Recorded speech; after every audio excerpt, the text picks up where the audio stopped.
Welcome back to Black Man Problems. I am Anthony Brown. And I'm Ciaran Callum. And in the middle we have... Sandy! Okay, she's our first guest on Black Man Problems, and for a really good reason.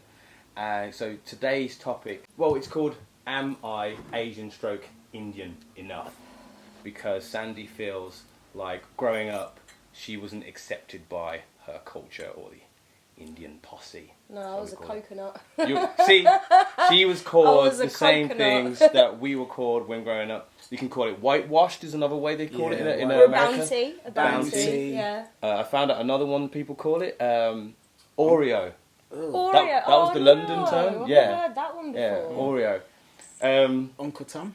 Uncle Uncle Tom. Tom? Yeah. That's Yeah. a new one to me as well.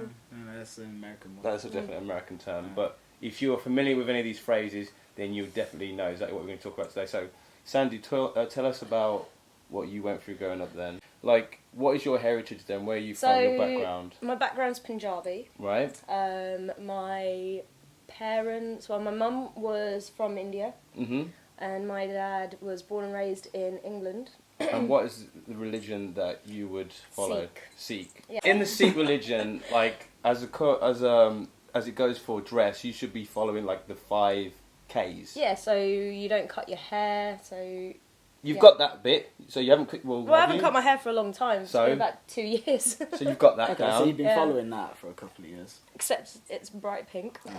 I don't think that really washes down too well with the Indian community sometimes. Well, aren't you supposed to be having it covered as well? Yes, so obviously Sikh women and Sikh men that are actually, like, really religious, they tend to wear turbans. Yeah. The women wear turbans Some as well? women do it as well, yeah. Yeah. Or they'll just wear, like, just something to kind of, like, cover their head almost. Hey, Marley. That was Marley that just walked past in the background. The cat's actually named Marley after Bob. Yeah. After the late, great Bob. Which is, I think, amazing. So you're supposed to wear a head dress of some sort. And you wear your gutta, which I've got 2 of. I do wear those. That's like a bracelet, isn't it, right? Yeah. And then there's a dagger you're supposed to have. And Marley's trying to rip down a tree. Oh, you can't see it on camera. Oh, you can on that camera. Go ahead, Molly. He's our new mascot. That's okay, it's only a mascot. Yeah. So, what do your parents think about your look? You have tattoos, pink hair. So, yeah, my dad was a proper rude boy back in the day. You know, like, he was basically growing up in, like, the late 70s, early 80s and stuff.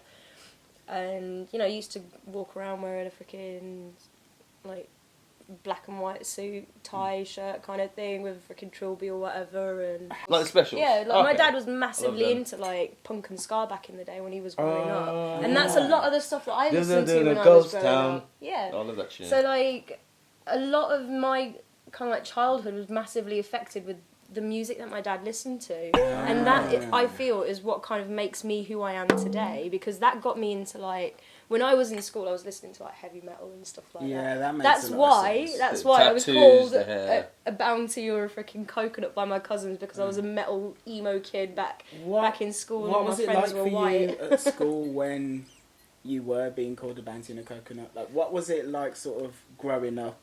It was a bit harsh, to be quite honest, because it made Asians? me feel like I didn't fit in at all. Like, all my cousins were listening to, like, Bhangra music, R&B and all hip-hop and all that kind of stuff. Like, they were proper, like, urban, do you know what I mean? Would you call it urban? Would you call it? Yeah, so you didn't fit in that way at all? No, I didn't, because I just wasn't into that. Like, I liked heavy music and, you know, like, punk, ska. So How did that feel? I mean, I felt a bit of a reject quite a lot. I was quite depressed, actually, growing up in my teenage years, because a lot of it was massively affected by the way people treated me, because I was different. And especially being Indian and being different as well. Like, back then it was just proper messed up, because people would just judge you just because of the way that you looked. But how do you feel now? Because that was back in the day. Do you still feel No, like... not at all. Since moving to London, actually, like, I really genuinely feel like I can be me now, and I feel like I am who I'm meant to be. And I feel like I've got my own style, and I know it's definitely not the conventional Indian girl look. Yeah. I'm covered in tattoos. I think anybody looking at you bright right pink now hair. can see. I got piercings. You know, like, this is just me. This is me. You know what's funny? I felt the same way about that when I came to London. Because in Birmingham, like, just different kind of styles, like, a black guy wearing skinny, like I was wearing like skinny red jeans, Converse or Dunlops, and it wasn't quite what they expected every black guy to be wearing. They expect you to be wearing like baseball caps, which I am wearing, but this one is kind of not the typical style of baseball cap that they expect you to wear, and they want you to be in hoodies. So when I came to London and I saw these different types of styles you can wear and get away with, that I can't.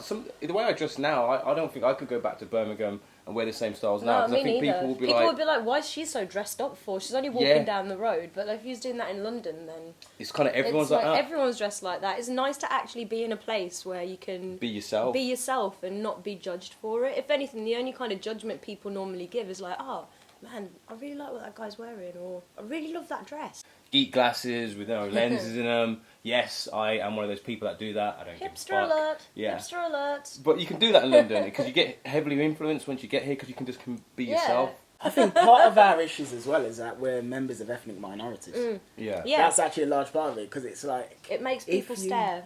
Well, what I mean is, like, say, in terms of being able to be who you want to be and just be your own person.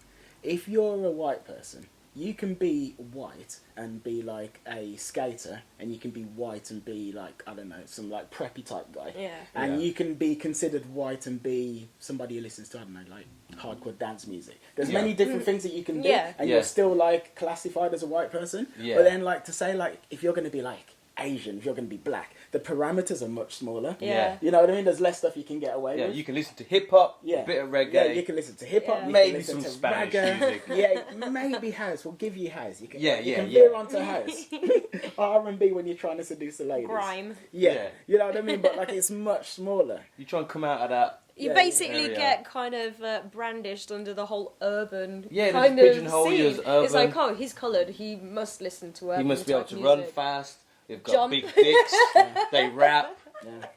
I have to admit, I don't mind the big dicks. But no, we all have big dicks. I mean, I'm saying like that's one I'm happy to go with. So the stereotypes of a black man, he can run fast, he can rap, and we've got big dicks. Oh, and he's angry as well. And he's angry. Yeah. Or if he's wearing a tracksuit, he's probably going to rob you. They're not all necessarily going to be true, except for the big dicks. We all do have big dicks, but we don't always run fast. No, that's not actually true. I've seen like small black dick. I've seen pornography with... You've never seen a small black dick. If you were a porn star and you were a black guy and you turned up on set and you said, okay, let me see the goods, and you had a small dick, I would definitely think the director would be like, I thought you were black. Aren't you supposed to be black? Aren't all your dicks as big as donkeys? Is like there's a market for everything. Yeah, that's true. There is a market for everything. Somebody somewhere wants a small black dick. Is there anybody in your family that would kind of disagree with the way that you look with your tattoos? And I'm pretty sure that my aunties and uncles don't agree with the way that I look. Is it something that ever comes up in conversation, or not to my face? But I'm pretty sure that they've probably said shit about me. Can you feel it? Like you're at a party and they're kind of like... Oh god, I haven't been to a family function in such a long time. Is that the reason why? The last time that I went to a family function, like I think my hair was like as it is now. Yeah, almost. And you can hear the whispers. Obviously tattoos and stuff, and you can just feel people looking at you and judging you. It's like, oh my god, look at so-and-so's daughter, she's wearing this and she's got freaking loads of tattoos and piercings and stuff. Yeah. How does that make you feel? It makes me feel shit. It does. But at the end of the day, I honestly could not give a flying fuck, because like I keep saying, I am the way that I am, and if you don't like me, then just stay out of my way and stay out of my life, because I obviously don't need people like that in my life. Like, we did a video called Promiscuous Women, right? Oh, yeah. And when I was back in Birmingham last, basically my brother told me that my cousin had played the video to him and was constantly pausing it at various intervals and ranting about the stuff I'd been saying. No. Yeah. And like, my cousin didn't tell me that. He didn't tell me that happened, but it did. And it's like, I now know we're at a point where my family members are starting to see these videos. Yeah. And I'm from a nice conservative black Jamaican Christian family who are God-fearing and have morals and decency. And so when you're talking about promiscuous women... I'm talking about promiscuous women and open relationships. And it's really weird when parents and stuff are on Facebook, innit? Yeah. My dad called me the other day, right? And you know what he said to me? Sandy, why the hell do you keep posting up photos on Facebook of you and other guys for? It's like, I don't like that. And I'm like, oh, you know what? I got on there before. what was I doing? I was posting. I was at a party, and I was getting wild, and they were talking. There's like I was in a sea of girls in a bed wearing nothing but like Superman white fronts. And my mum texts me the next day going, "Why you have a picture like that for Spears book?" She couldn't even remember what it was called. Spears book. How old you is now? Alright, You're not no spring chicken. But that's your Take them down. That's your schoolboy era, man. You gotta like. You gotta put them on limited so Yeah, they yeah, can't like, see shit that you my post mum up never sees publicly. my Facebook posts. Like, I've got to like. You know what it was? man. It was through like a cousin or my sister, and she's like, "Oh, my sister like would just like wrap me up." She'd be like, "Oh, mum, look what Anthony's doing. What is he doing?" I had to take them down. She was right, to be fair. The pictures were a little bit bad, so I took them down in the end. But you do have to be careful with certain things that you'll do around friends that you won't do with your parents. That's why I've blocked half of my family members on Facebook. It's best. It's best.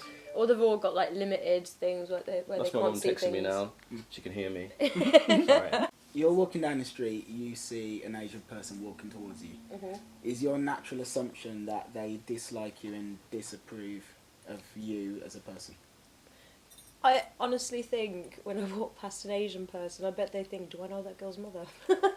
Really? Seriously. Why would you think that? You think they should be?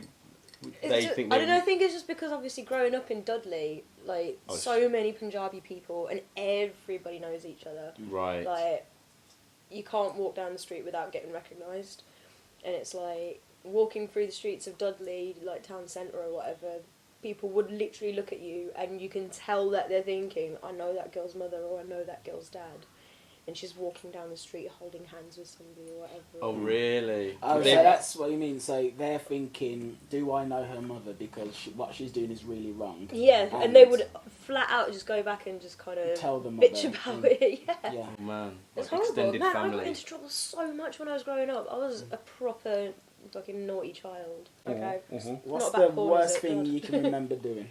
Oh gosh, I think the worst thing that I ever did when I was about 7 or 8 years old.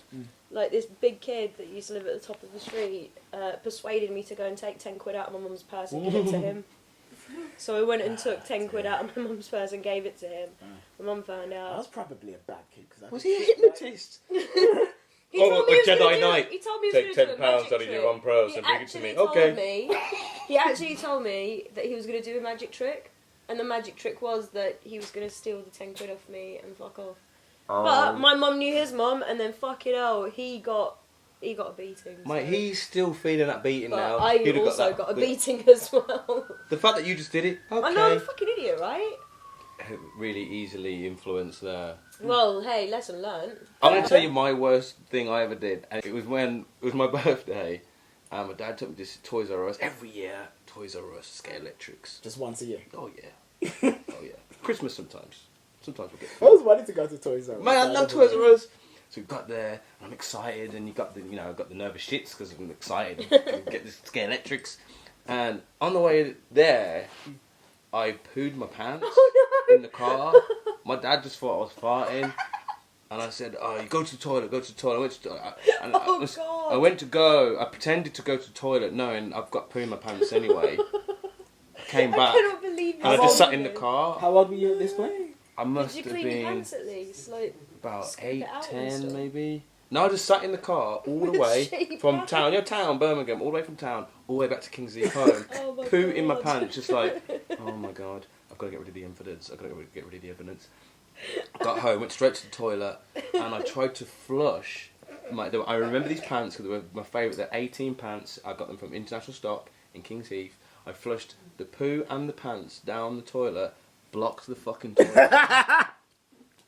We fucking found out. Yeah, but Horrible. But The surely- beating I got from How that. can you get beat for that though? That's what I mean. That's not You fair. can't beat your child for Yeah, that.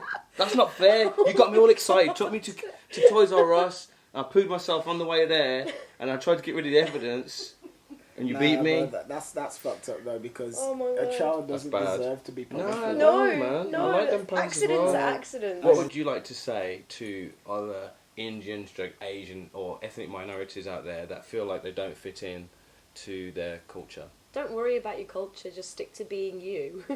And that's all that should matter. And if your culture doesn't accept you, I'm pretty sure there's another group of people out there that probably will. and they're probably people that actually fit your personality better, which will lead to a much, much, much, much happier life. Thank you, Sandy, for coming. Oh, it's alright, She baby. gets hugs. She's one of my favourite. This is one of my favourite human beings in the world. This has been Black Man Problems. I've been Anthony Brown. And I have been Ciaran Callum. And our guest has been... Sandy. Don't forget to subscribe and leave comments below. See you guys. Bye. Ta-ra. Fun. That was fun. Thank you. I didn't know where to look though, so I wonder what the Oh, it's footage alright. looks Yeah, like. yeah, it'd be fun.